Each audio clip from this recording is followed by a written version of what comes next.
Hi everybody, it's Sharon from Sassy Studios. Just thought I'd do a quick tutorial on a little piece of ephemera that I made this morning.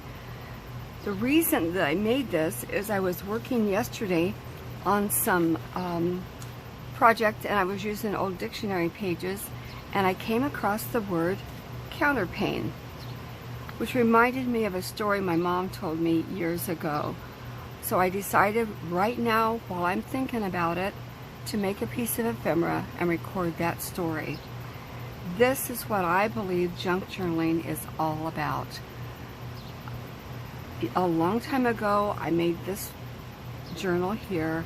I believe I made it out of chipboard, and you can see I have put things and put things and put things in here.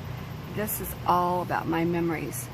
This was me as a child or as a baby, and I try to record in here for my own sake, not necessarily for others, but things that are special to me, just memories. Here's our little Annie, our little dog that lived for 15.5 years, and she's been gone about 4 or 5 years now. These are my grandparents, and my grandpa was a barber. I'm not going to show you this whole thing. I just want you to know that for me, this is what journaling is all about.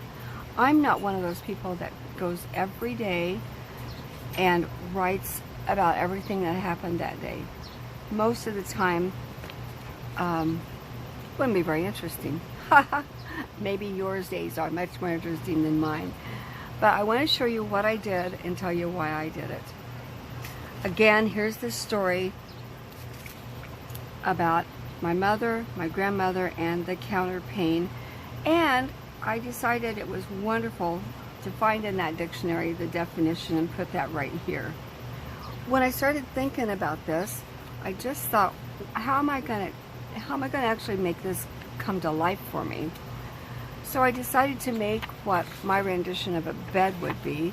I just took an 8x8 piece of cards, or a piece of scrapbook paper, and I folded it in half.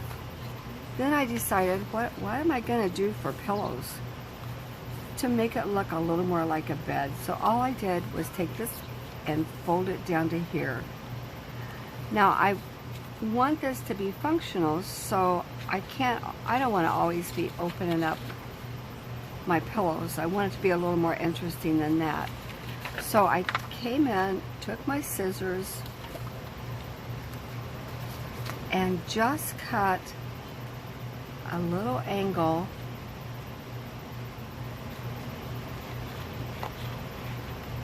at the top and a little angle out of the bottom, so that when I fold this down, I'm not going to be encumbered. It's going to lay really flat. Okay, then I took my I use art glitter glue. You can use whatever glue you want. Probably in this case, even a glue stick would be fine. And I just glued this part down. I'm not going to be using that all the time. I also took my corner rounder and just rounded these corners in an effort to make this look a little more like the top of a bed. I chose this kind of plain paper because my grandma was from rural Alabama, and they really didn't have a lot of frilly stuff. So I thought, okay, they might have had one of those bedspreads that, remember that fuzzy Chanel looking stuff, that these balls might have been made out of that, and in my mind they were. So then I wanted it to look a little more like pillows there, so I just took my ink and an old makeup sponge. Well, a makeup sponge wasn't old, but and then I tried to define those pillows. I probably could have done a better job, but you know what, that's okay. In my mind, it looked like a couple of pillows. Then I took a heart that was from a piece of ephemera, or a piece of digi art page that came from Happiness and Crafting by G. Kerr. This is a Facebook group that you should really look into, Happiness and Crafting. she has great ideas, and every Friday there's a Friday freebie, and this happened to be one of them. So I took a piece of cardstock, cut it the same size as this heart. Then I did take Fabri-Tac, Fabri-Fix, 3-in-1, whatever kind of heavy glue that you want to use. Attach that lace inside, glued that down really well, and of course then I had to pleat this a little bit to make it lay flat. Then I glued the heart from here on top of that. I thought that kind of looked like an old-fashioned pillow. I glued just this lower part so that I'd have a flip to open this up. I wrote down my story. My mom was down there in Alabama. She'd been raised in a small town in Indiana, certainly not rural. My dad was raised in rural Alabama. Big difference. One day, my mom was in Alabama and she'd been there for a short time. My grandma was outside doing the laundry, which was done in an old iron pot over the fire. And I think she even used lye soap and an old washboard. And I remember seeing her use sticks to move that laundry around, move it around, pull it up on the washboard with this boiling hot water. Then they had 2 more of these iron pots for rinsing.